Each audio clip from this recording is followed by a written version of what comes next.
পনির কুলচা বানানো এত সহজ? হ্যাঁ হ্যাঁ, একেবারে জল ভাত।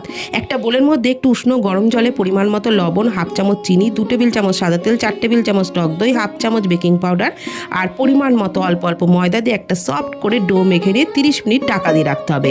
ততক্ষণে একটা পুর বানিয়ে নিতে হবে। গ্রেট করা পনিরের মধ্যে পেঁয়াজ কুচি, কাঁচা লঙ্কা কুচি, আদা কুচি, ধনেপাতা কুচি, পরিমাণ মতো লবণ, গোলমরিচ গুঁড়ো, চাট মশলা আর লঙ্কার গুঁড়ো দিয়ে ভালো করে মিশিয়ে নিলাম। এদিকে 30 মিনিট পর ডোটাকে আর একটু মেখে নিয়ে বড় বড় করে লেচি কেটে তার মধ্যে পুর ভরে তারপর বাটির মুখটা এইভাবে বন্ধ করে দিয়ে পাকিয়ে নিতে হবে। তারপর এক একটা লেচির উপরে একটুখানি কালো জিরে আর ধনেপাতা কুচি ছড়িয়ে শুকনো ময়দা দিয়ে ঠিক ডিম্বাকৃতি করে বেলে নিতে হবে।